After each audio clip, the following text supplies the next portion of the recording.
Another prequel one-to-one story adventure comes and lands on your shores, and so do we. But don't turn us away or put up your defensive bastions, thinking us the limey invaders that we are. Oops, I just said that we are. But don't think that. Let us into your town square with our offerings, and let us explain to you what happened with Tallis entering the scene. What was that? Did I say Tallis? Tallis? Tallis? Or you fanboys that like scandally drad inappropriate ladies, elf ones, you might like this, because it's going to be some girl-on-girl action. He's a girl. No, am I now? Well, that's not my Jack, that was actually a guy. Your character's a girl. Oh, that's what you meant.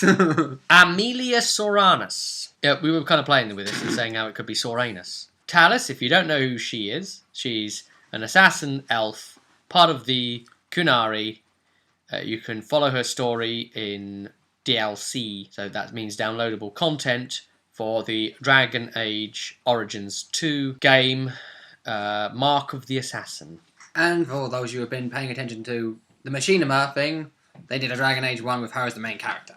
Yeah, okay, so shall we get some links up on screen? What do you reckon? Probably. Yeah, put one about there, boink! Alright, so, hey, Machinima! Check the info bar for the Green Ronin game publisher PDF file containing information with a Q&A with Talis, actress Felicia Day. And also stats for. So we get a level 1 version of Talis, just starting out early in her career, and a level 10 if GMs want to implement her in their systems. Well, do you know what?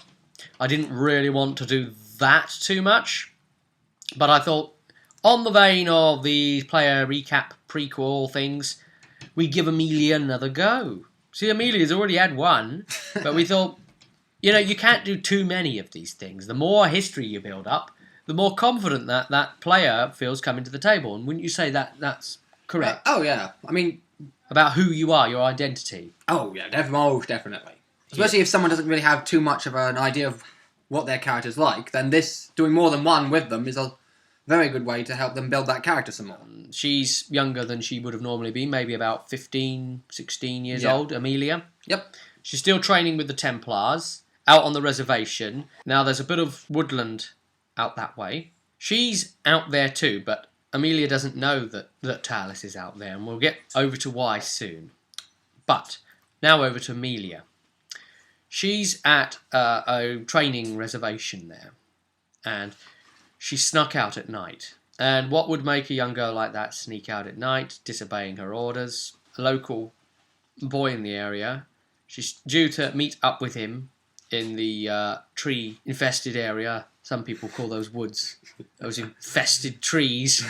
Damn them. Cut them down with me orky chopper. Oh, that's like Gimli. You see, it's dark, dank, tree-infested. It's coming out again, isn't it? Set your orkiness off, yes. Yes, it's set off my inner orc. I'm going to be wiring all over the place to try and discharge it safely somewhere. I'll have to wire it into a pillow somewhere. And then I buy a new pillow. Because it's all wired out. So she's out wandering and she's broke the orders again, but she's already in trouble with the order anyway, isn't she? Oh, yeah. Because she didn't inform them that her brother was a mage in the circle, and there's that sort of problem. So she's been delayed and she's not able to carry on her training completely as a Templar. They're deciding quite what to do with her to reprimand her. You know, she's young, so they're making some allowances. They aren't saying, oh, we'll kick you out completely, because she shows a lot of promise as well. And they're saying, well, let's see her be of mature of age and screw up. Then we'll treat her like an adult. She's snuck out anyway, and she's been waiting in that position in the woods for a good half an hour or so, and he didn't arrive. So she thinks, yes, this is too olden days for me to have a mobile phone and him to have one. So, instead, good RP, right? She decides to go looking for him. She's just heading through the area of trees, and like a flicker up ahead catches her attention. Like an orange light, almost like there's a flicker of fire somewhere, right off into the distance, but visibility is very bad in between the trees as you get into the far distance. So she's has to press on instead. She comes to an area where on her right there's a large rock growth sort of area. Yeah, And because rocks are gross now. rocks are growths out of the ground, basically. Yes.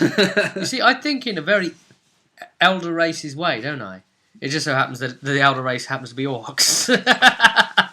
In your terms, yes, it does. Yes. Because that's obviously what Darkspawn are. Whatever's going on is in that direction, and the large rock outcropping is obscuring it.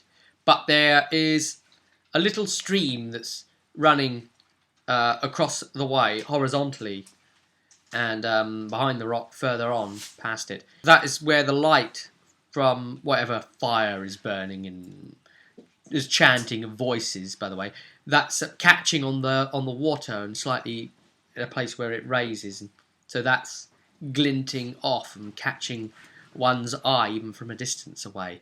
But yes, the other important thing is the chanting of the voices. There's some sort of ceremony going on of some sort, and the voices don't quite sound normal like she's used to, not quite human. What's really going on here, and of course the amount of material here for the Qunari is very limited anyway, but yeah. I suppose when you've got something like that, it's very good actually, because you can quite easily create onto that as well. We've got here a high-ranking, pipped for the next in line of one of the big major leaders here, because they have three, don't they? Yeah. The Qunari, yeah. three different areas of leadership. This is would be his coming of age ceremony, and so they've journeyed here. They've come to this part of the land for whatever sacred reason that's only known to them, and that's what the Qunari are like, isn't it? Let's be honest. Only they ever know the truth of their own reasons for things. Yeah. And even when you think you know it, and they finally seem to play their hand, they probably haven't, in the full scheme of things. A coming-of-age ceremony, who knows how old the kid would be. In their terms, it could be 12, couldn't he? Or something crackers like that. I suppose there'll be tests for him to do, and we know there's like this sweet-smelling, burning substance as well, like an incense, but not like an incense you've ever smelt. But yeah. You can always taste it. It's weird. So then I get you to start rolling some perception seeing versus an opposed mystery test. Yeah. And I don't really tell you too much about what's going on as a result of those. Mm-hmm. And then you eventually think that you can see some tracks up ahead coming out of the stream onto the wet soil next to the stream. And you investigate the tracks. And that was actually, the way I ran that was someone trying to be careful to cover their own tracks. But a person that knows tracking well enough can cover their own tracks. So I did an opposed tracking. Tracking versus tracking. Yep. One for spotting and one for covering. And that was, it wasn't very successful for the person trying to cover her own tracks. The major indentation was noticed there, and it was still fresh, but it didn't go down very, very far, and it was quite a small foot.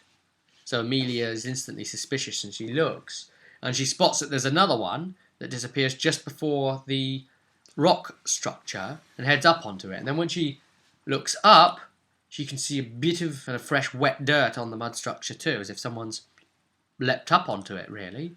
Someone might be hiding up there, maybe. Yeah. Someone might be up there. But then you kind of got this feeling like maybe not, because you saw a flash in the corner of your eye, and it made you turn around. And you started backing up, and you put your back up against the rock, didn't you? Yeah, always when dealing with tricksy elves, always keep your back to a rock. But you didn't actually know you were going to be facing an elf. Well, no. To be fair. But even so, when you're dealing with anything that's trying to sneak up on you, make sure it can't be snuck up on you directly behind. And the flash, whatever it was was either a trick of your imagination, or it darted in behind a tree, or you don't know what. In truth, the person there had rolled to the ground and rolled sideways to move quickly into an exposition, tree to tree, and scampered around very, very low with a number of rolls and sly manoeuvres and fleet-footedness Sleight of hand tricks. work her way into the flank of your position. Next thing you knew, two short swords are placed out on the side of you. Like, One to your shoulder and one ready. What? It's his shoulder again! Yeah.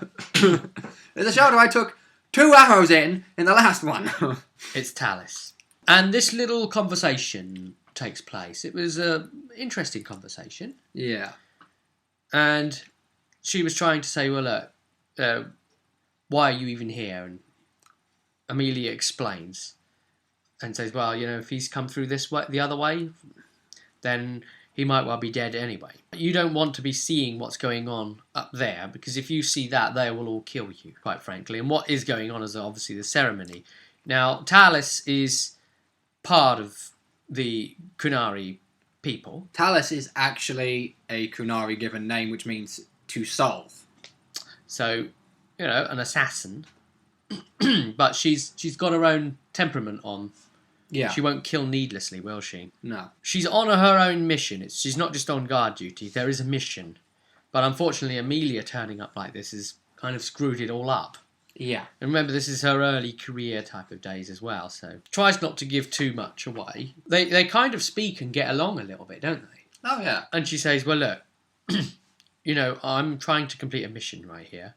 I will invite you to turn around and go back the way you came and forget you ever saw me or this place. You haven't seen what's behind that rock, so it doesn't need to be a problem.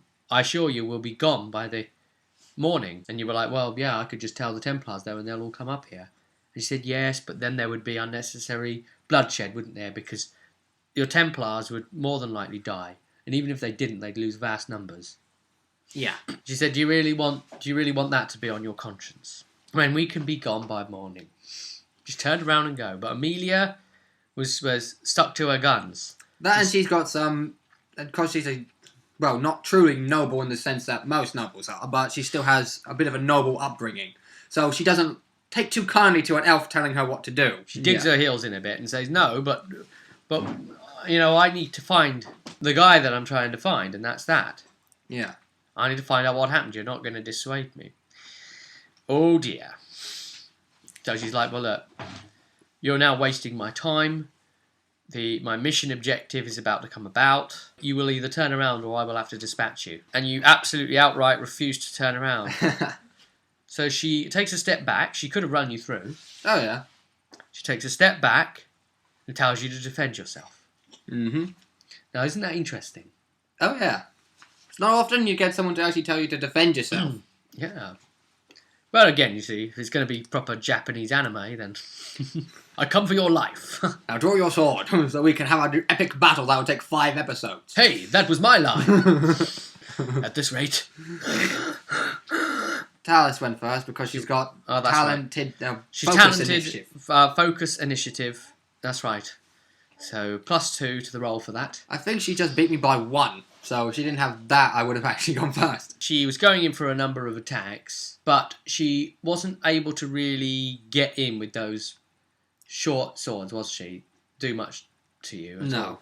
No. She wasn't able to get past your guard very well, because it's all of your armour. She was striking. And a shield. She's not skilled enough to have those blades get past your armour and actually cut skin. Nope.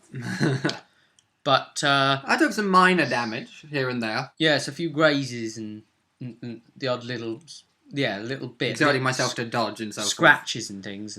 But she was massively exerting herself on the counter-attacks to not get hit at all. I was having some very, very bad rolls. To begin with, I was constantly rolling 12s, 12, 12, 12, and when she has like a 13 to hit on her because of her defense. Mm-hmm. So I was just missing by 1 point most of the time. Yep. And even then, she couldn't quite break through you, though. Mm-hmm. The extra time this afforded her. Yeah. Because literally, you're too heavily armoured. You're in light mail. With a shield. So I've got 14. And of defense. course, she's in light leather, because even though she's a rogue and she can wear heavy leather, you wouldn't be able to explain away being that scantily clad and not be light leather, could you? No. So she's only mitigating 3 damage. You're mitigating, what, 5. 5, yeah. She said to me at one point, "What's a nice lady like you wearing some armor like that, or something along those lines?" She disengaged from me, so we didn't find a role in disengaging, did we? She wanted to break off from the combat and re-engage at her own will. And her movement's 15, so she was hoping, well, I'm an elf. I'll outmaneuver this girl, no problem. Yeah, we checked the book. There is no thing there on disengaging at all. Normally these games, they have disengagement rules, don't they? Yeah. You do a roll and they get like a free strike against you, or usually something along those lines, isn't it? Yeah, if, so like... if you fail, it's a free strike like against the tumble tests in D&D to avoid that. Yes, and even in like miniature skirmish games, yeah, things like that, you always get that, don't you? Mm. The breaking away free strike thing. Yeah. So no, nothing in the rulebook to support that. So we thought, right, what would seem fitting? Because sometimes they really won't let you get away, will they? No. In certain matters, and I decided what would actually be best would be opposed initiative test. So when we say opposed initiative, what that means is it uses your dexterity plus 3d6 plus the initiative focus if you have it versus each other.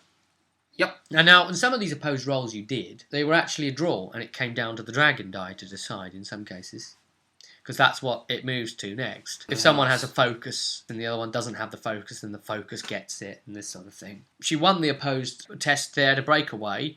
She ended up 15 yards away because we figured, well, you could probably do a standard move away from your opponent, I suppose. Yeah. But I suppose you could always move twice. She actually attacked and then moved, wasn't it? Or something like that.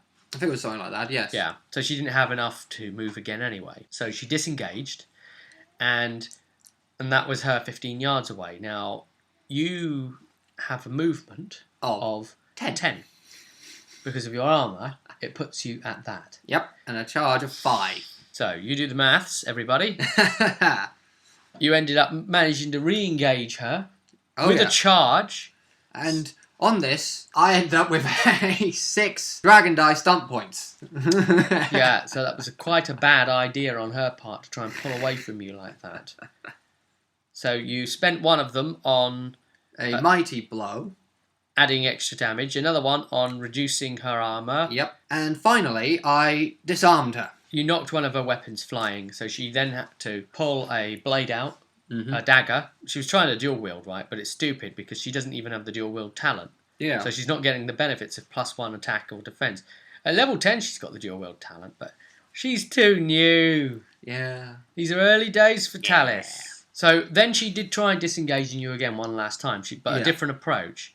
This time she didn't attack first. She thought, right, let's try something else. Just because, I'm Tallis. I'm a Japanese anime. Yes, I'm going to jump into the air. I'm going to jump backwards into the air and throw my kunai at you. Yes. So in the dagger comes. And I bat it away with my shield. And then I just run at it. I move forward and charge at her again.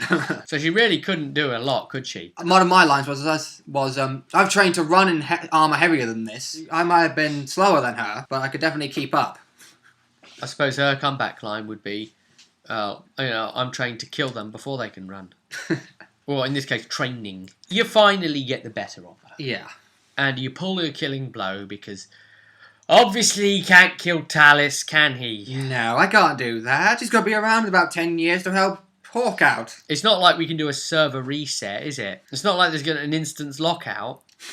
Oh, Tallis is back up. Yeah. Maybe she'll drop something different this time. Yeah. So you pulled your killing blow.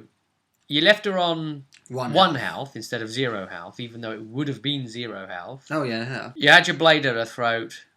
And then you took it away after she admitted, all right, you've got me. And you both took a breather and had a chat. Yep. So she managed to get her health back to 9, and you managed to get all of your health back to full. Because that's what you can do. You can take a breather and get an amount of health back on a formula. So in this little breather you took, you had a bit of a chat, and she said, well, that's it then, I failed. And I suppose Amelia was a little confused. Yeah. And concerned. With a new kind of love-hate friendship. This is a girl talk thing here. What do you mean? What do you mean you failed? What, facing me. Say, no, you're not my target.